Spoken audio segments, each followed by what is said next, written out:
Hello everyone and welcome to Round the Wickets with ThePapare.com.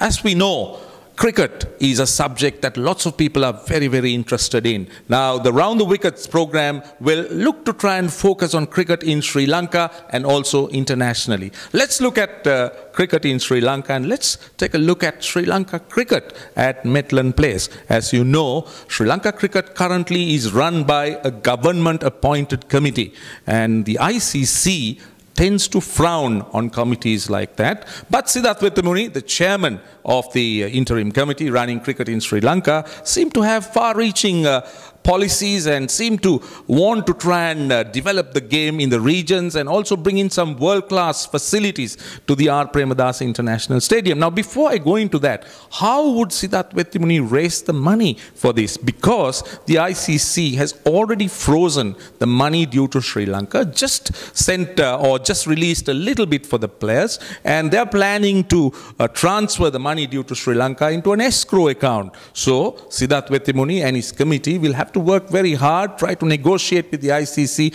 and get this money. But Siddharth Vettamuni, the chairman, tends to think that he needs to take the game into the regions or to the provinces and get them to run the game at that level in their respective regions. Well, let's wait and see how Mr. Vettamuni will be able to do that. And also, he's looking to try and increase the payment to first-class cricketers in Sri Lanka. Now, we know that Sri Lanka is a country that the first-class cricketer is paid rather poorly, just 2,500 rupees a day, in case you didn't know. Now, that is less than $25. And when you look at the other cricketers around the world, that is no comparison at all. So Vettamuni is suggesting that he increases it to 7,500 rupees a day, and he also wants to bring in world-class facilities to the R. Premadasa International Stadium by way of an Indonet and also by way of a swimming pool. But as I said before, there is a problem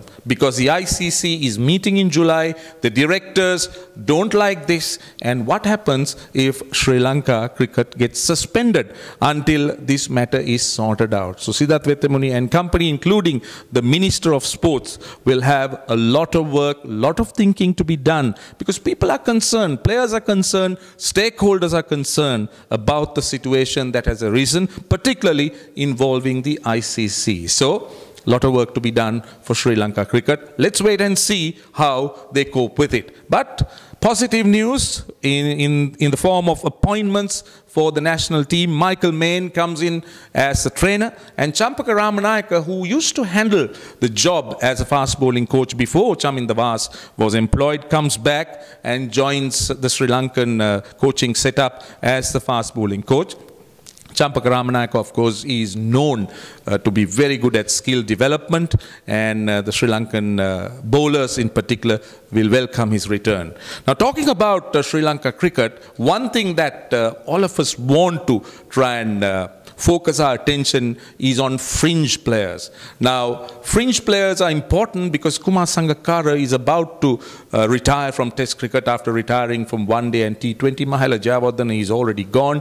Dilshan could be going any moment. So it's important that Sri Lanka looks at developing some young talent. Now, talking about young talent, the Pakistan A team is touring Sri Lanka, and the young Sri Lankans were playing a series, a one-day series and a test series against this young, or the A Pakistan, or the Pakistan A team, should I rephrase it. And Kusal Perera, who was expected to deliver in that World Cup and of whom a lot was expected, seemed to have finally found his form with some runs, with hundreds and also an 80 against this Pakistani side. But worrying is the fact that Ashan Priyanjan, who was another player who played in the national colours and captaining this side, hasn't been amongst the runs. So Sri Lanka will want Ashan Priyanjan to score some runs, and also Hitruan Vitanage, who's in that lineup. And the Sri Lankans will have to also look at some young bowlers. Dushmant Chamira and Tarindu Kaushal, or PhD Kaushal as he's called,